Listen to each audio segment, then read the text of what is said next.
So, welcome to another episode of the UK AI podcast, and I'm delighted to be welcoming Joe and Krantik from Lumo to the studio today. So, without further ado, Joe and Krantik, I wonder whether you could introduce yourselves and tell us a bit about your background. Yeah, perfect, yeah, and thanks for having us, Tim, and thanks for having a chat. I'll just do us first individually, and then we can probably go into the business more broadly. Yeah, I'm Joe, one of the founding partners of Lumo. Background-wise, been in technology and organisational change for, I went through it the other day, the best part of 16, 17 years now, which makes me feel a bit old. 15 of those, I think 15, 14 have been with Mr. Das down there with Krantik. We've worked hand in hand for 15 odd years. And my personal background broadly in the execution and delivery space of org change and how we get businesses towards outcomes. So yeah, that's me. Krantik, over to you. Yeah, thanks, Tim. It's really exciting to be here. We don't do this a lot, so apologies if we ramble on a bit. So feel free to shut us up. Like Joe said, we've been working together for a while, and while Joe's been focused more on the commercials execution side of it, my role has typically been more on the client engagement up front in terms of the strategy, the setup of big programs of change. Think about digital transformation or e-commerce in its early days. And I guess one of the things that kind of brought us to, and Joe will talk about the business in a bit, but when we work with very large organizations, medium organizations, small organizations, we found that there are some standard themes that run through why certain programs succeed and certain programs don't. And we think the principles still apply in the new age of AI transformation that we're seeing. So yeah, thank you for having us. Yeah, that sounds really interesting. And I think that angle you said of trying to understand what makes some transformations successful and what makes some organizations able to adapt to the age of AI, that's going to be really interesting to get into. So I'm looking forward to hearing a bit more. So perhaps you could tell me a bit more now about actually what Lumo does and how you sort of formed Lumo and what's sort of unique about your approach. Yes, it's probably best to look at the frame by which we think we operate in, in the world operates. So we think broadly in this space, there's two streams to this. There's the product technology world, right, which is probably what we see more in the press, that gets all the coverage of funding and new capabilities and whatnot. And then there's the other stream of it, which is how do we put those things together within an operating context of an organization to deliver outcomes and solve problems, right? Which is very, very much where we sit. So we're always pretty clear. We're not a technology company. We're not a product company. We exist to stitch constituent parts together to deliver and solve problems. So in this context, if we look at it, we probably base our business probably around 4 or 5 key things that we've sort of learned over the last 15 years, and apply those same principles into the new world. So the biggest thing that we look at and we focus on is why, right? So why, what are we trying to solve? Why are we trying to solve it? What's the outcome? What's the problem we're trying to solve, right? So we're very much in the world of, and it's bizarre coming from an organization like us, but no AI for the sake of AI, right? We think that gives everything a bad rep, and it distracts and wastes time, money, and effort. So that's absolutely our first thing. It's like, why are we doing it, and is it the right solution? Is it fit for purpose? And then it's probably the things that then feed into that why. And again, these are consistent over the last 15 or so years. More important now, data, which I won't touch on because everyone understands that and everyone knows that. But quality of your data, accessibility of your data, the architecture and technology of your, again, operating estate. So is it fit for new capabilities to come in? Can it activate the data that you have got access to, and that type of thing? So is it ready? And then the two that we look at probably that make up the bulk of our work, and we think are the keys to the scaling and the sustainability of this change, is the operating model and flow of work through an organisation. So what does that look like today versus what does it need to look like to leverage capabilities tomorrow? And then the final one, which is again the biggest piece of all of this, is the people in the workforce. So how do we enable the workforce to evolve and adapt and trust what is coming, right, and how all of this hangs together. So some literacy, education. The governance is a massive piece of this, which we're not sure is getting probably the coverage it needs. But how do we trust the output of new capabilities and ensure that people can can move forward on that basis? So that's probably the broader frame of what we do. Krantik, would you add anything to that? And then I wonder if we go into the how we got here. No, go for it. Go for it. I think that's absolutely fine. Well, just before we get into how we got here, Joe, what I thought was really interesting the way you described those different stages was almost I could see it as a process. And it was almost like a fluid process. You talked about the architecture, and I was kind of envisaging building with the sort of the walls going up and the floors going up. And then the data almost flowing through that architecture. And then you talked about the operating flow. And I thought, yeah, here's that same sort of thing going on, right? Because if you're thinking about how data or anything is flowing through that process, that building, that architecture, then there are going to be points of where it's going to slow down because there's weakness or there's areas where it's getting narrow. And then you talked about the people, and I thought, of course, that adds into the same thing, right? Because if the people are directing the flow, and they're the people who are actually going to be controlling all of that. So I'm starting to visualize almost those logical stages that you talked about make a lot of sense when you're thinking about how organizations work, in terms of trying to see it as a whole system and then identify where the blockages are in order to resolve them. So was that the sort of intention when you started to put together those stages? Yeah, I mean, absolutely. I think and again, we always try to be pretty upfront about where organisations are and where we believe they are. And again, our method of taking them through that journey, right? It's just what we've learned and what we've taken businesses through. But a very real understanding of where you are today, right, from a holistic sense, right? It's we can have one of those 4 or 5 things that is absolutely market leading. You can have market leading technology and architecture, but if we don't enable the people to then utilize that, then the thing will not stick and it won't sustain. Yeah. And I also love that line you had at the beginning of there: no AI for the sake of AI. And again, I think we're probably going to get into that in a little bit more detail. But that seems to be a really good maxim, and far too many organizations now are looking at it from quite a top-down perspective, and they're thinking, right, the competitor has AI, therefore we need to have AI, or and it's not really thinking about the specific reason for having it. But yeah, I mean, how did you get here? How did you sort of arrive at being sort of like an AI consultancy addressing these particular problems? Yeah, so our background is historically, again, going back sort of 15 years, started out in like systems and integration and technology platforms. And we've sort of evolved from there, if that makes sense. So we've moved into ecom, which is a large part of our background. And that from that point, that just sort of expanded. So we went, we would look at, we've sort of gone all ends of that spectrum, if that makes sense. So everything from acquisition, marketing, experience, ecom platforms, all the way through to the back end of that. So logistics, warehousing, organizational operations, org structures, that type of thing. And we've done that across, always been a consultancy. But what it's given us is a really, really broad exposure to how organizations operate, how they're structured, and how we believe they should be set up moving forward. The AI piece came around in the last agency we worked at. We sat on the management team, Krantik and I, for 5 or 6 years. I think it feels like that, probably longer. And about 4 years ago, we were very close to an acquisition that was made of an AI services firm, brilliant company, great founder. And at the time, in our first few meetings, we've seen the future. This is where the world is going, and we would talk. This is, again, 4 or 5 years ago, digital twins and avatars and this type of thing.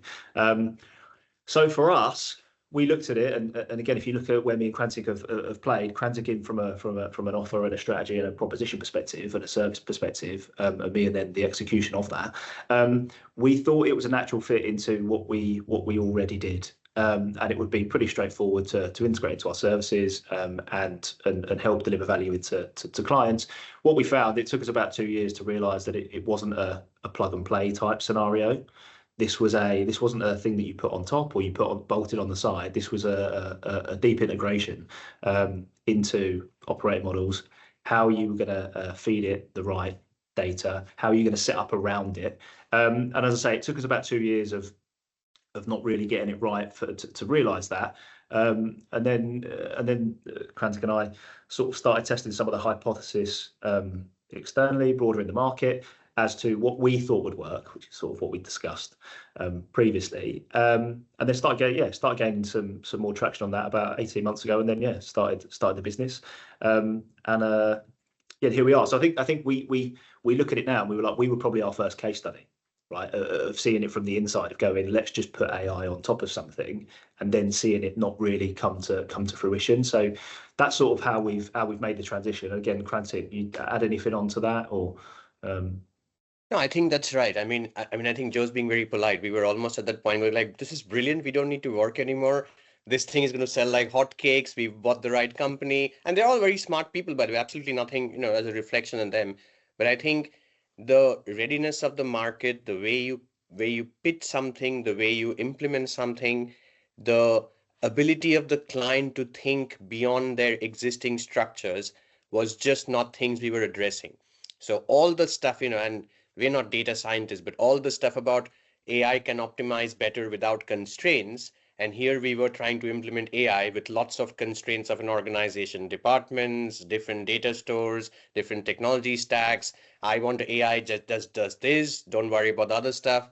So we were limiting something even before it could take off. And I think that's the biggest learning that we had. So the whole thing from our point of view needs to be approached quite differently.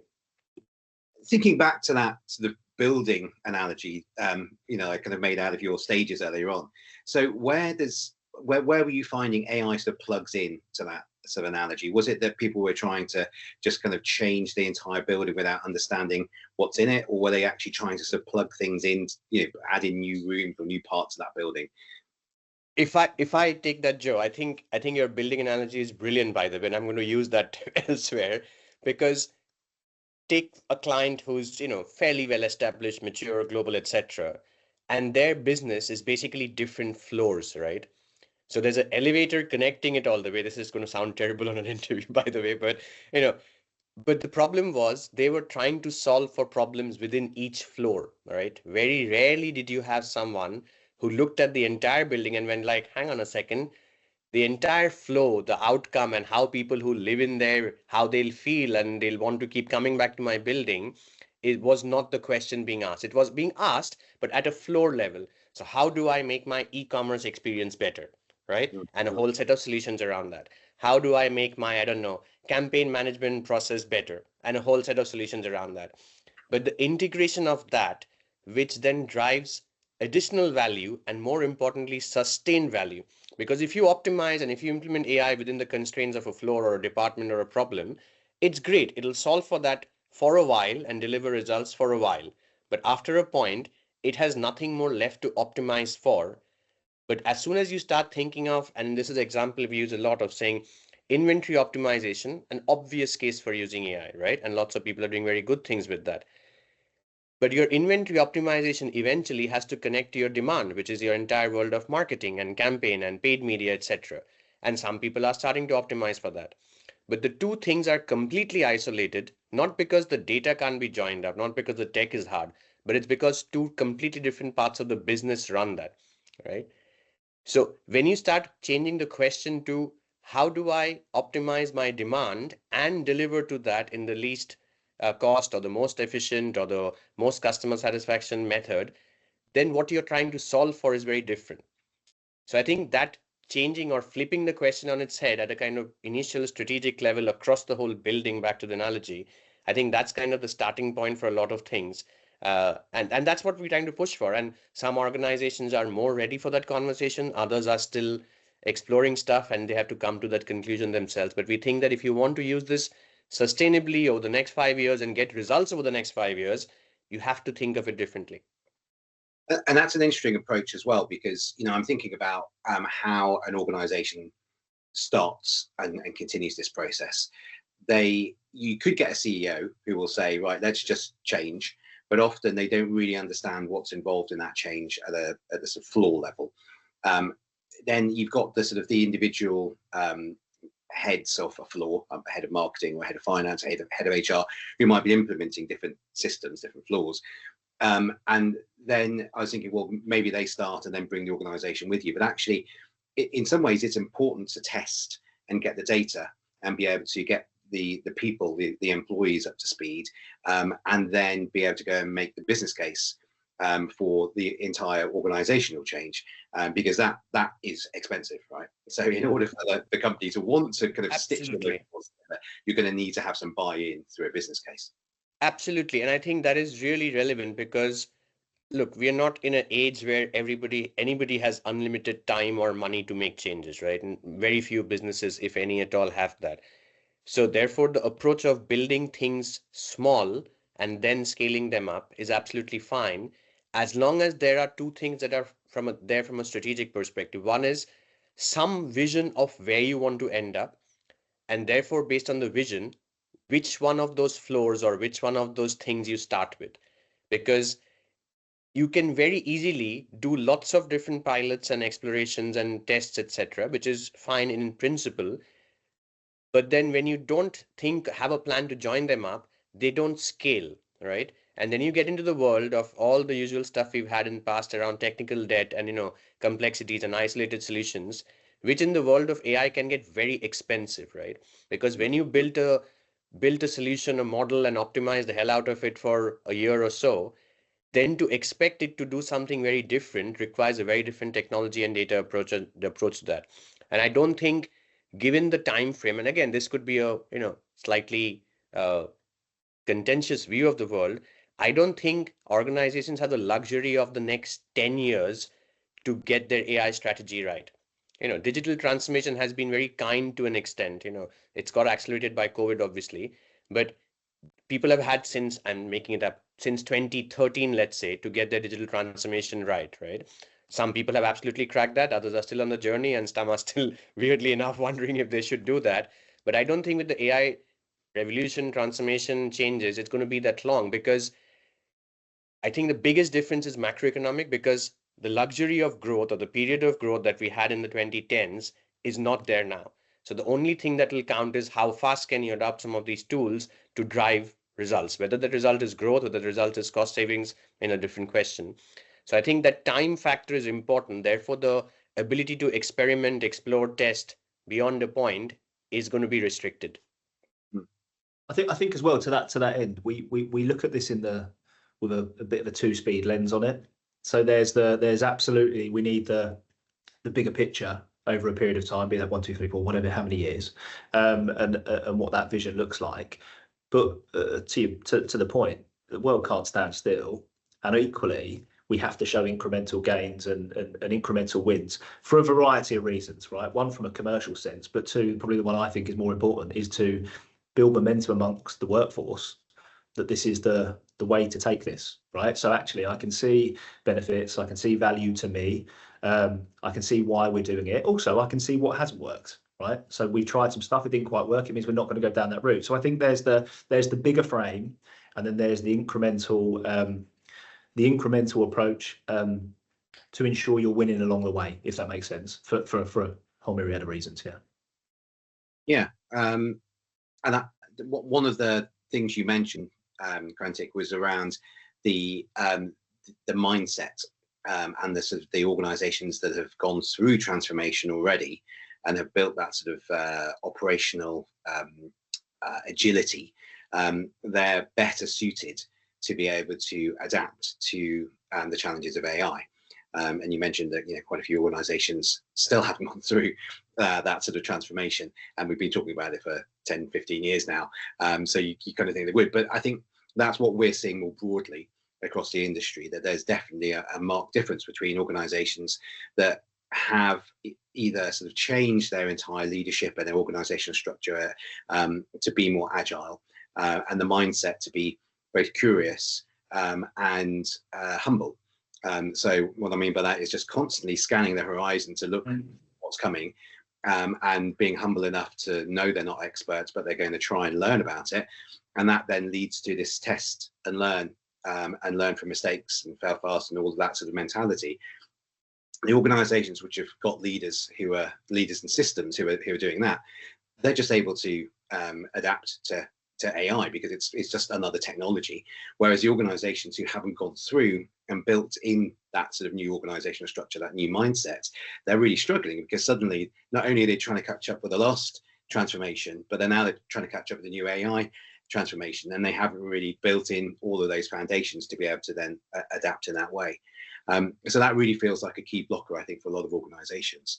I was going to sort of ask, what other key blockers are you seeing with the organizations that you're working with? I think there's probably two that I see, and Krantik will have a view on this. But the one is it sort of touches on what we've just discussed, right? Culture, behaviour, the environment to test and be open to. We'll test some stuff. We might not see the gains, but we've got to test to know where we're going, right? So I think there's a big cultural, behavioural piece there. And then I think I said two, there's probably three.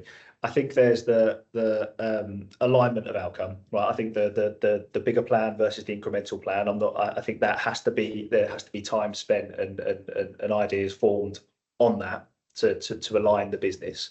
And then I think the final one, and again, this is probably moderately contentious, but is collective readiness of the organisation. And I say collective readiness in pointing back to the 4 or 5 key pillars of how we, what we focus on. It's fantastic if you've got, unbelievably well structured, highly accurate, very available data. But if your workforce isn't set up to activate, enable, analyze, utilize that data in a manner that will push you forward, you're collectively not quite ready, And I think that the point of, we do a lot of how ready are you across those 4 big building blocks, and we see some organisations that are fantastic from 2 or 3, but one is really lagging, or that they're sort of middle of the rung on each. So I think readiness is a big thing that, again, because if you look at it and go, well, hang on a second, there's these foundational pieces that need to be put in play. People don't want to spend the capital there. They want to spend it on the new shiny thing, right? But actually the new shiny thing is going to it's not going to deliver the value unless this is robust and this is solid. So they would probably be the 2 or 3 for me. Again, I think Krantik has a potentially more expanded view on some of that. No, I think those are all absolute blockers that, and by the way, back to the point we made at the start, those also have been blockers in the past for any digital transformation, the legacy technology you had, how isolated your data things are. I think couple of things we found interesting in conversations like the event that we mentioned previously. There is still, weirdly enough, with all the press that's going on, there's still a very generic understanding of the term AI. I don't think people understand it's not a thing.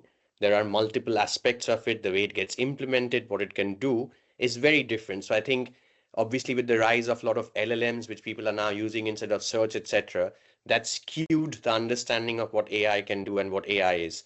So I think that's blocking maybe perceptions of where it can be applied in the business.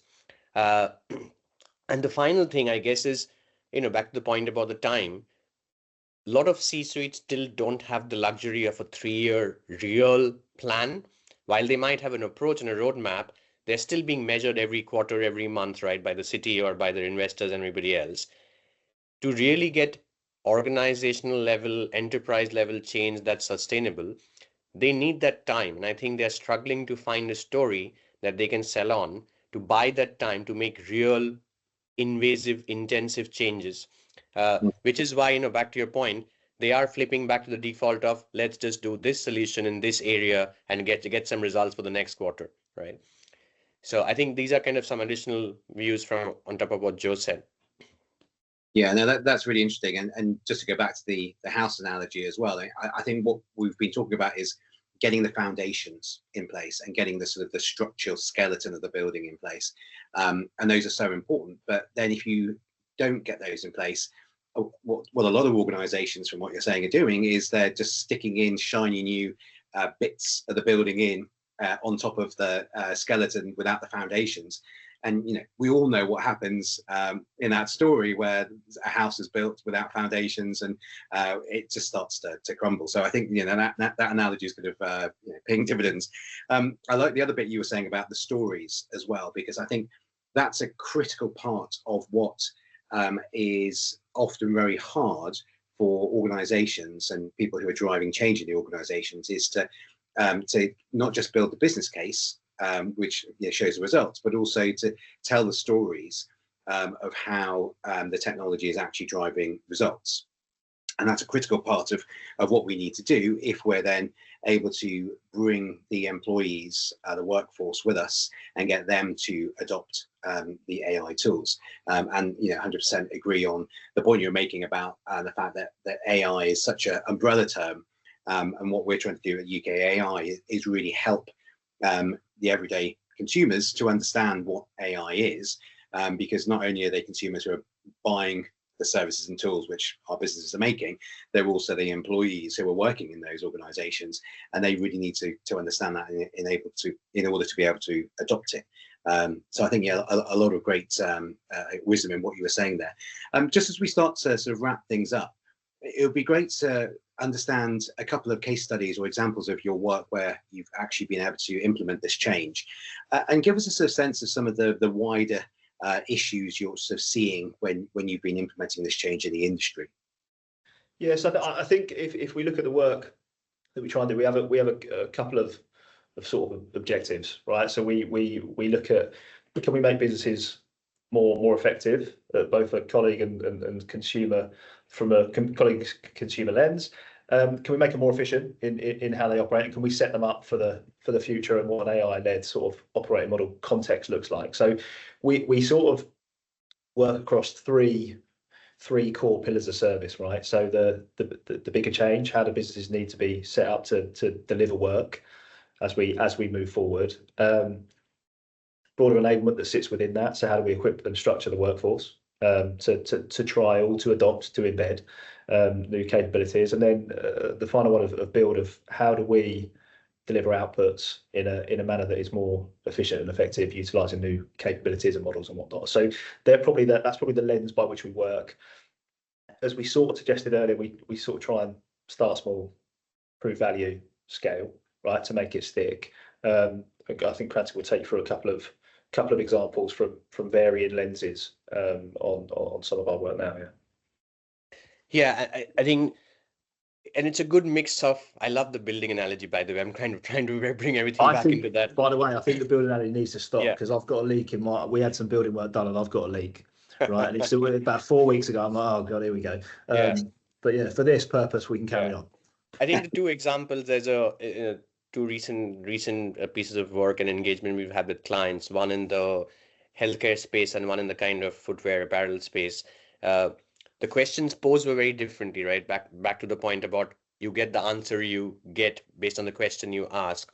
And we were lucky enough to help influence the question as well. In one case, it was very much like, what does my customer engagement and customer service and support strategy look like over a longer period of time? And how do I get there? So it was very much in line with, look at your background, look at your fundamentals, look at your foundations, build on top of that. You start integrating experiences, all of those with a increasing maturity of AI and how it plays into that, because it will be, foolish to start and say that everything can be agentic from day one. It can't be, right? You've got to start with the right things. So that one was very much more of a, you ask the right question, you get there. Whereas the other one was very much like, I need to get to a certain number through my digital channels of transaction and sales. What's the best way forward for a global business? And how can I use AI in that? And in that context, what we looked at exactly the same set of things in a way. You want to get to any readiness and assessment and tech, etc.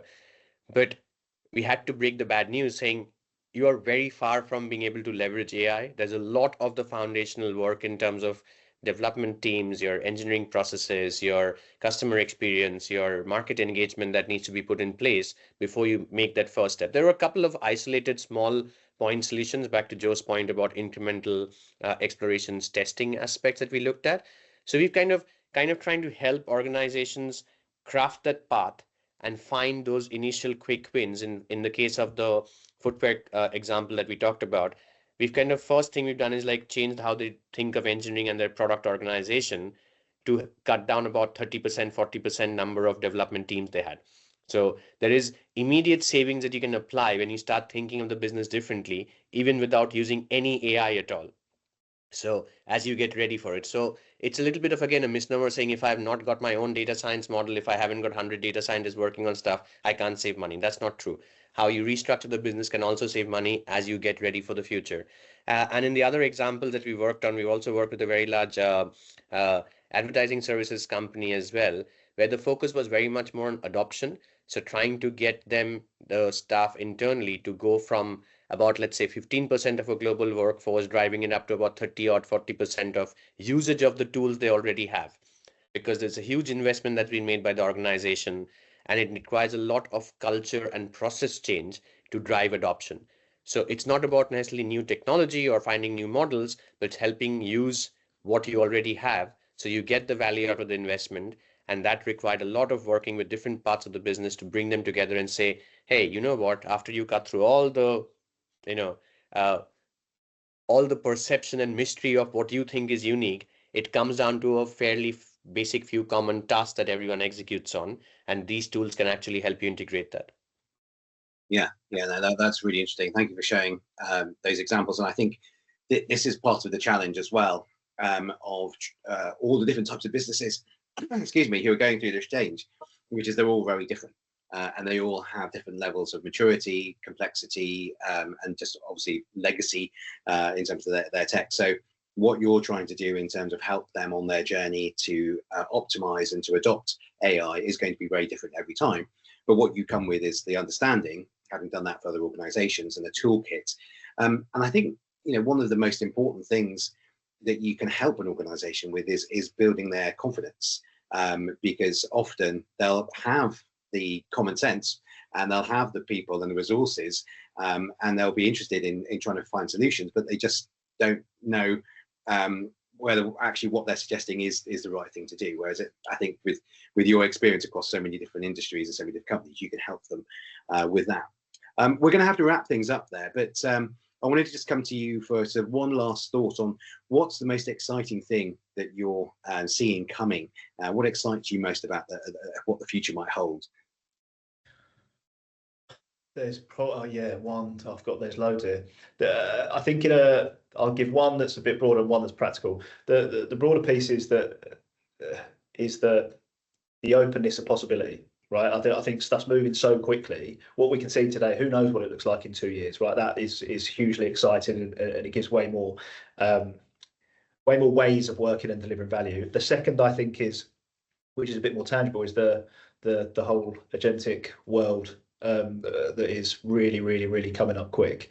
If we look back a few months, we're a bit like, hang on a second, we probably need to take a bit of time on this, but I think it's maturing quite quickly. But again, goes back to, are we ready for it? Are organisations ready for it? The governance of that, et cetera, et cetera, et cetera. So that'd probably be the two for me. Thanks, Jay. Very quickly, just to add on one on top of what Joe said, is that I think